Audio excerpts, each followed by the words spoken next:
Assalamualaikum warahmatullahi wabarakatuh.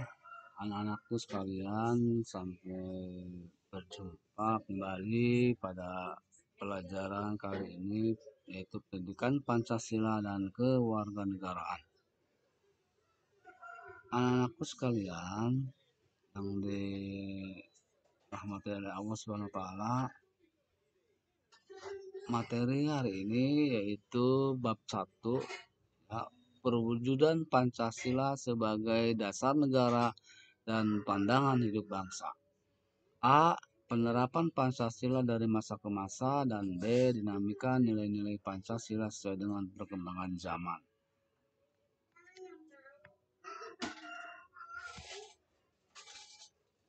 Nah, berhubung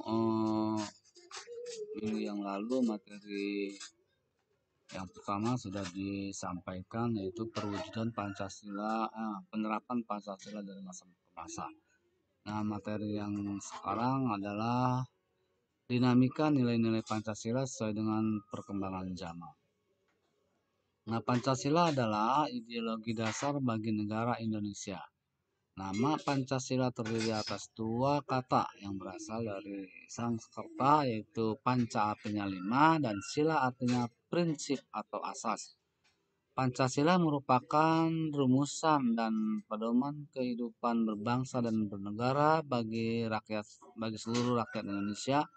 Pancasila sebuah kesatuan filsafat, terorganisir dan hierarkis. Sila 1 sampai 5 saling berkaitan satu sama lainnya. Pancasila adalah bagian dari filsafat bangsa dan penjawab suatu masalah. Pancasila memiliki ideologi. Nah, selanjutnya,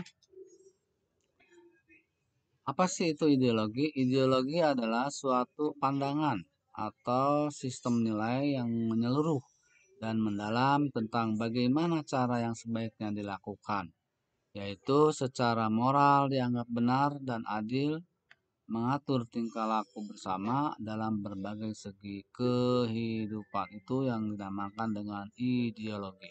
Nah, selanjutnya, apa sih itu unsur-unsur ideologi? Nah, unsur-unsur ideologi ini terdiri dari 4. Pertama, seperangkat gagasan yang disusun secara sistematis,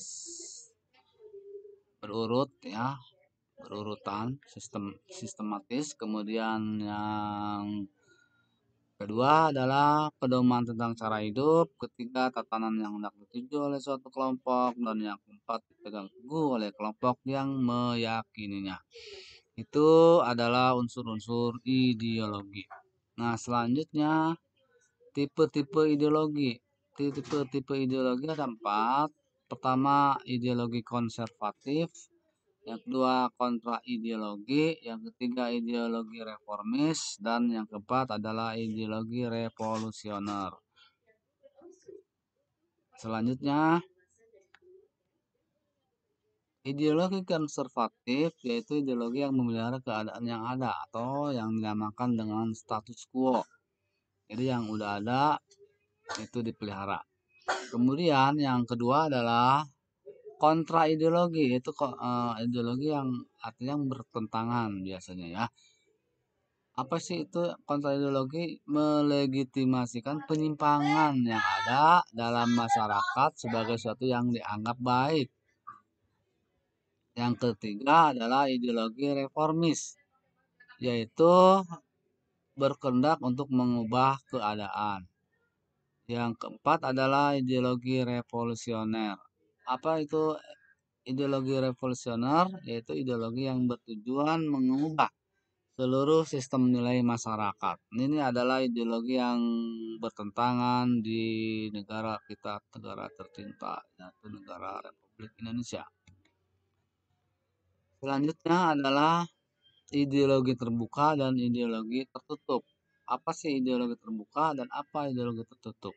Nah, ideologi terbuka adalah ideologi yang mampu mengikuti perkembangan zaman. Artinya ideologi yang bersifat dinamis, luas, ya, tidak kaku.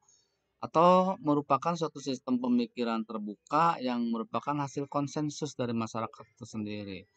Nah, nilai-nilai dari cita-citanya tidak dipaksakan dari luar, melainkan digali dan diambil dari suatu kekayaan rohani, moral, dan budaya masyarakat itu sendiri. Nah, itu adalah ideologi terbuka. Jadi ideologi yang ada di masyarakat kita dan sifatnya luas atau dinamis. Yang kedua adalah ideologi tertutup. Ideologi tertutup adalah pandangan hidup yang kaku, sifat kaku, mutlak, dan tidak dapat dirubah-rubah. Jadi udah tetap begitu ya. Sehingga ajaran yang menentukan tujuan serta norma politik dan sosial tidak dapat dipersoalkan lagi. Ideologi ini pun ada bukan karena berasal dari masyarakat itu sendiri, melainkan berasal dari keinginan dan cita-cita suatu kelompok tertentu. Jadi kelompok kecil lah ya. Sehingga ideologi ini sangat bersifat memaksa, keras, dan sangat mengatur berbagai kehidupan rakyatnya. Nah, ini ideologi yang tidak cocok tumbuh di Indonesia ya, ideologi tertutup. Selanjutnya, nilai-nilai yang terkandung dalam Pancasila itu apa saja? Ada nilai dasar, ada nilai instrumental, dan ada nilai praktis. Apa itu nilai dasar? Nilai dasar yaitu hakikat kelima sila Pancasila. Yaitu apa? Ketuhanan, kemanusiaan, persatuan, kerakyatan, dan keadilan. Nah, nilai-nilai dasar tersebut merupakan esensi, hal yang pokok dari sila-sila Pancasila yang sifatnya universal, bersifat umum. Nilai-nilai dasar tersebut terkandung cita-cita, tujuan, serta nilai-nilai yang baik dan benar. Cita-cita dan tujuan dari negara kita tercantum di dalam pembukaan Undang-Undang Dasar tahun 1945 yaitu alinea 2 dan alinea 4. Nah, yang kedua adalah nilai instrumental. Jadi nilai yang terkandung dalam Pancasila yang kedua adalah nilai instrumental. Apa sih itu nilai instrumental? Adalah penjabaran lebih lanjut dari nilai-nilai dasar yang terkandung dalam pembukaan Undang-Undang Dasar 45, penjabaran dalam bentuk ketetapan MPR atau yaitu disebut dengan juga dengan TAP MPR, kemudian peraturan perundang-undangan atau disebut dengan Perpu, dan kebijakan-kebijakan pemerintah lainnya. Yang ketiga adalah nilai praktis. Apa itu nilai praktis? Nilai praktis adalah realisasi nilai-nilai. Jadi nilai fakta, nilai yang ada. Realisasi nilai-nilai instrumental dalam bentuk pengamalan yang bersifat nyata. Jadi nyata ya, tidak abstrak.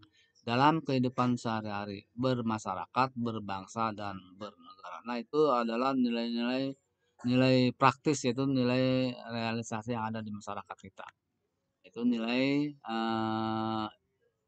instrumental.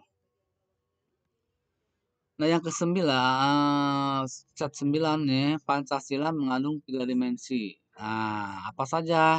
Dimensi satu, dimensi realitas, 2 dimensi idealitas, 3 dimensi fleksibilitas. Apa sih dimensi realitas?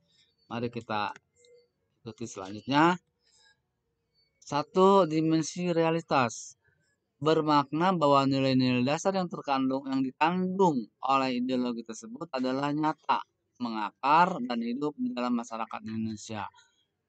Nilai-nilai dalam Pancasila bisa dengan mudah kita temukan dalam masyarakat, yaitu tumbuh dan menjadi bagian dari identitas budaya. Nah, di dimensi realitas di sini, nilai-nilai dasar yang dikandung oleh ideologi tersebut adalah nilai yang ada di masyarakat kita sejak dulu ya. Hidup bergotong royong, bekerja sama, dan lain sebagainya. Itu adalah merupakan daripada dimensi realitas yang ada di masyarakat kita dan menjadi bagian dari identitas budaya. Nah, yang kedua, dimensi idealitas. Apa isi itu? Adalah bahwa nilai-nilai dasar tersebut mengandung cita-cita yang hendak dicapai dalam segala bidang kehidupan berbangsa. Ideologi tersebut tidak sekedar menggambarkan hakikat manusia serta kehidupannya, tetapi juga mendeskripsikan gambaran ideal masyarakat dengan sekaligus memberi arahan sebagai pedoman. Nah, ini namanya dimensi idealitas, nilai dasar. Jadi di sini adalah mengandung cita-cita yang hendak tercapai ya, dalam kehidupan berbangsa dan bernegara tersebut. Itu namanya dimensi idealitas. Jadi mengandung cita-cita. Dan yang ketiga adalah dimensi fleksibilitas, mengandung makna bahwa ideologi tersebut mempunyai keluasan, artinya luas, fleksibel, ya. Dengan demikian mampu sejalan dengan dan berkembang bersama dengan pemikiran-pemikiran baru yang relevan tanpa harus kehilangan jati diri atau hakikat yang dikandung. Nah, ini adalah dimensi fleksibilitas. Jadi fleksibel ya, yang bersifat luas yang ada di masyarakat dan berkembang. Akhir, terima kasih dari Bapak cukup sekian. Mudah-mudahan dapat dicerna, dipahami, dan dapat kita laksanakan dalam kehidupan bermasyarakat. Sekian, terima kasih. Wabillahi taufik wal hidayah. Wassalamualaikum warahmatullahi wabarakatuh.